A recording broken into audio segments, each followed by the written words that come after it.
Lime barên gulên ramûsandî, heyvên çavpêketî, baranên vexwarî û bêhna şîr na a barûdê tê ji devên berxikên welatê min û li Helepçeyê sêv jî me dikujin.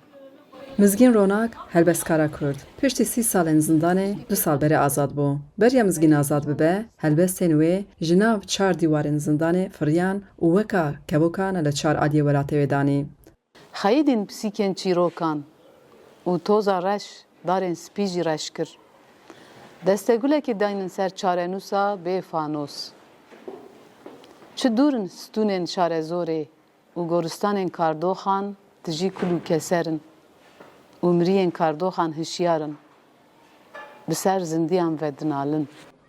Mizgîn Ronak di salê notî de ji endamtiya Partiya Karkerên Kurdistanê hate girtin û 30 sal di zindanê de ma. Di nav 30 salan de wê 8 dîwanên helbestê nivîsan û dibêje ku zindankirina 30 salan de bi helbestê pê hisiyaye ku jiyan hê jî didome. Helbest rastî jî wisa ye yani pir taybet e. Vaxtê mesela mirov yani helbesta tixîne ya jî vaxtê min dinivîsand wê demek min got zaman û mekan xilas bû yani. Di ji noxtekî sıfır te dest pê dikir. Bûyînekî cuda ye yani diwan kêliya da. Bûyînekî cuda bû. O şayet mirov dibêje wê tedî vay çi wê jiyan hêj heye, wê tuhêj hey, wê evdil hê lê dide. Mizgîn Ronak piştî ku azad bû, bi bernameyên cûr bi cûr bi xwendekarên xwe re jî tê bahev û pirtûkên xwe îmza dike. Lê bi tevazû dibêje ku ew xwe weka helbestkar nabîne vê yekê wiha şîrove dike. Mesela helbest la mekane di ser dem û cih daye mekan daye kingî dilê wî bixaz e yani damarkî pir ewk e pir taybet e pir spesîfîk e. Ji ber wê mesela wek min got em nabin belkî wan kêliyê ku best tê me re dikare bêje helbest nûs. Ama helbestkar gor min ew nine çinkî helbestkarî mesela merov hergav helbestkar be mirovê tam bîna Baba Tahir wan be 24 saet wî helbestê bijî em newsanên dinya roja me jî helê hazir welatê me jî vê ew ê nade kesî nade min jî yani ji ber wê em bin carna helbest nûs wextê ku best tê çay merov helbestê dinivîse û tişkê wana ew kêlî kêliyê pir taybet û pir delal in jî rastî. Ronak ji binemalek kurdewar tê û bi helbestên Kurdî mezin bûye. Galê wê Şêx Ebdulqadir Sanî jî 3 sal berê dîwaneka Kurdî nivîsandiye.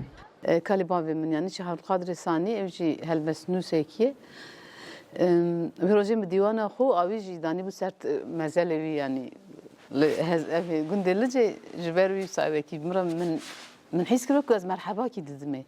û mesela ew di 1970 da çê ser dilovaniya xwe yani pir kevne navberê me de zaman pir e em dî dîwanê me her bi jî Kurdî li kêleka hev û şîîr yani ew tiştekî ew bû zaman dû navberê de çû.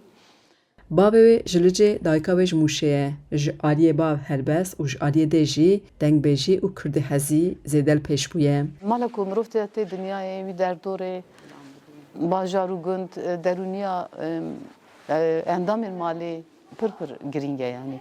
Mesela ku baş merve helbestê Kurdî bixwayne ne mümkün e mirov ji helbestê nazim hez bike. Yani dur da dibêjim ha.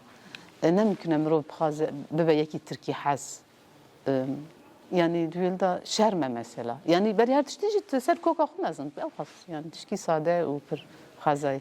Çavên teronî helbest bi pûşên deşta Amedê re li ba dibin. Kevir, giyaniya dil, av, mirina xemên sorgul. Çavên teronî. Xecican Fartbîn, Dengê Amerîka, Amed.